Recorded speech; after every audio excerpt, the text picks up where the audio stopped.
Bună ziua și bine v-am găsit la o nouă rețetă pe acest canal. Astăzi vom face focaccia italiană, o rețetă simplă, ușoară zic eu, pe care oricine o poate face.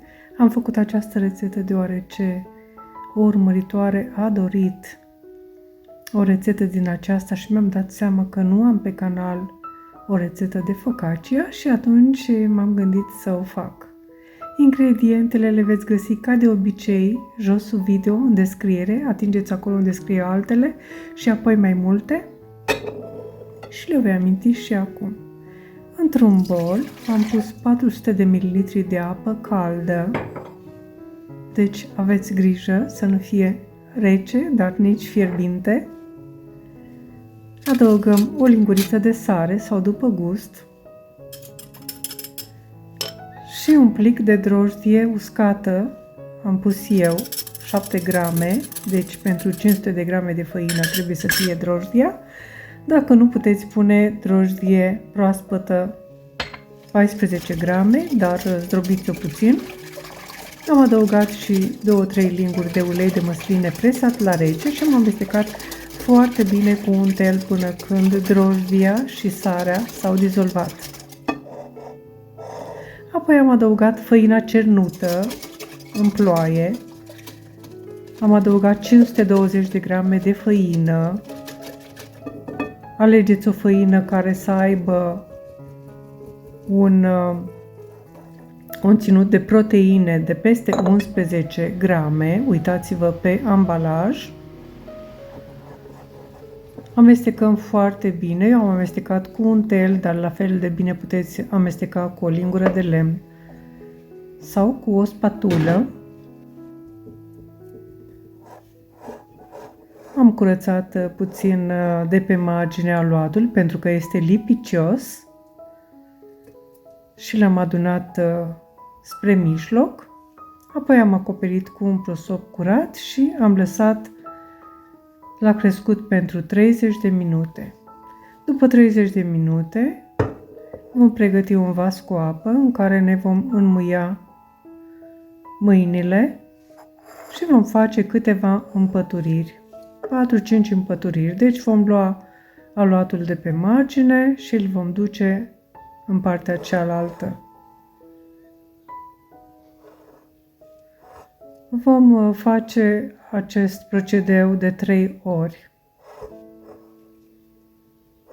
Deci vom lăsa de 3 ori câte 30 de minute la odihnit și apoi vom împături aluatul. O să vă arăt mai bine acum. Deci după încă 30 de minute așa arată aluatul. Probabil se vede că este crescut, are foarte mult aer, are, așa cum se vede, este foarte bine crescut. Ne vom uda mâinile cu apă și vom face aceste împăturiri. Deci vom desprinde de pe margine aluatul și îl vom duce în partea cealaltă.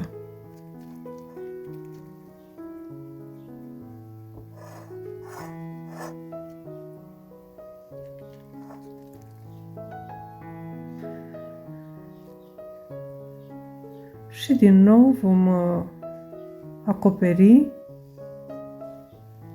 și vom lăsa încă 30 de minute la dospit, iar după acest timp, bineînțeles, vom face o a treia împăturire.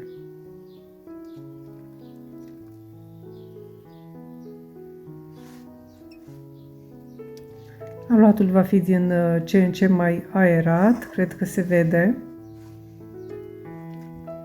Va avea cât mai multe bule din acestea,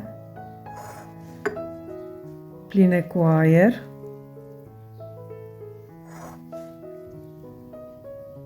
Și de data aceasta vom pune o folie alimentară și vom lăsa la frigider peste noapte. Până a doua zi.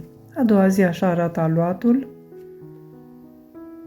Vom pregăti o tavă Eu am folosit o tavă din aceasta de 30 pe 20 de centimetri, tava aceea dreptunghiulară de la Aragaz. Am uns hârtia de copt cu ulei, am tapetat-o cu hârtie de copt ca să scot mai ușor focaccia din tavă la sfârșit, pentru că am făcut și fără să pun hârtie de copt. Puteți să procedați și așa, doar să ungeți tava cu ulei dacă nu aveți hârtie de copt, dar vă spun că va ieși mai greu din tavă. Deci am pus aluatul în tavă, l-am aplatizat și am pus din nou o folie și am lăsat la crescut pentru încă 2 ore. După 2 ore vom pune ulei peste acest aluat. Aici s-a lipit de mâini pentru că nu am pus ulei suficient, trebuia să pun mai mult. Deci puneți pe toată suprafața ulei și ungeți-vă și mâna cu ulei. Am folosit pentru această rețetă aproximativ 70 de ml de ulei de măsline presat la rece și vom face gropițe așa cu mâna, iar apoi opțional putem adăuga roșii. Eu am folosit roșii din acestea sherry, le-am tăiat în 2 pentru că erau mai mari, dar dacă sunt mai mici puneți-le întregi. Am folosit și jumătate de ceapă roșie, condimente oregano și rozmarin. Puteți pune crenguțe de rozmarin dacă aveți. Așa cum am spus, ceapă roșie, o jumătate de ceapă roșie pe care am tăiat-o rondele și am așezat-o așa cum se vede. Ce vă recomand, să nu tăiați ceapa foarte subțire pentru că se va usca în cuptor. Deci lăsați-o puțin, aceste felii puțin mai groase. Am adăugat și măsline, puteți folosi măsline întregi fără sâmburi sau măsline tăiate.